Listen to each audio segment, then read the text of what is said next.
নিয়মতান্ত্রিকভাবে শান্তিপ্রিয়ভাবে আমরা ভোট চাব এবং প্রশাসনের কাছে আমার অনুরোধ থাকবে তারা আমার সাধারণ মানুষকে হুমকি ধামকি দিচ্ছে তাই প্রশাসনকে অনুরোধ করব এদের একটি অ্যাকশন নেওয়ার জন্য তারা যেন কোনো ভোটারদেরকে দমক হিংসা এবং অত্যাচার না করতে পারে আমি বিশ্বাস করি বর্তমান সরকার বদ্ধপরিকর সুন্দর নির্বাচন দেওয়ার জন্য তাই আমার ভোট আমি দিব যাকে খুশি তাকে দিব এই স্লোগানকে সামনে রেখে এই 21 তারিখে ইনশাল্লাহ আপনারা ভোট কেন্দ্রে যাবেন নির্ভয়ে ভোট দিবেন ধমকি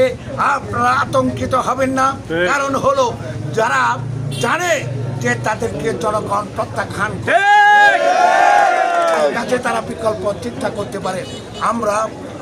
আমরা এই শ্রীপুরের 6 লক্ষ মানুষ 6 লক্ষ ভোটার আমার মা বোনদের কাছে আমার অনুরোধ দাবি প্রত্যেকের কাছে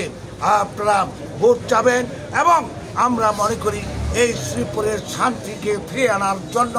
আমাদের শান্তির প্রতীক আমাদের ভালো মানুষ আমাদের আনারস মার্কা ভোটকে আপনারা জয়যুক্ত করবেন এই আহ্বান জানিয়ে সকলকে ধন্যবাদ দিয়ে আপনারা কষ্ট করে এই গরমের মধ্যে যারা মিছিল করেছেন আমাদের প্রার্থী আরেকটি অনুষ্ঠানে আছে তারা সিঙ্গার দিকে ওইখানে তারা মিছিল করছেন যার ওনার পক্ষ থেকে আপনাদেরকে ধন্যবাদ এবং শুভেচ্ছা জানিয়ে আমি আমার বক্তব্য এখানে শেষ করছি এইখানে নেতৃবৃন্দরা অনেকে আছেন হায়দার ভাই আছেন আছেন আমাদের মেম্বার সাহেব আছেন আপনারা সকল অনেক নেতৃবৃন্দ শ্রমিক লীগের সভাপতি সেক্রেটারি এবং যুবলীগের নেতৃবৃন্দ কৃষক লীগের নেতৃবৃন্দ আমার শ্রমযোগী মানুষের বাইরা ব্যবসায়ীরা দোকানপাটরা এই তেলিহাটির মাটির সন্তান এই তেলিহাটি আমি মনে করি এই তেলিহাটি হলো আমাদের জলিলের ঘর থেকে আমাদের বাড়ি ইনশাআল্লাহ সকলে ভোট দিবে শ্রীপুর উপজেলা আমাদের বাড়ি আমরা বিশ্বাস করি এই বাড়ির মানুষ তাদের সন্তানকে তারা আলিঙ্গন করে নেবে ভালোবেসে তারা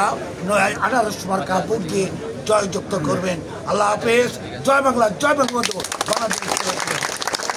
মাগরিব নামাজের পরে আমরা তালতলি মুরগির বাজার যাব আমরা সকলেই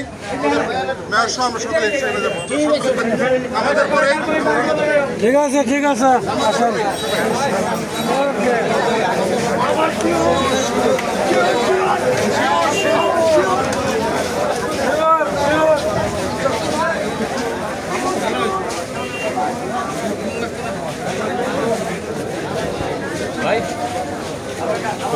কাকা আমাদের ভোটাও হয় না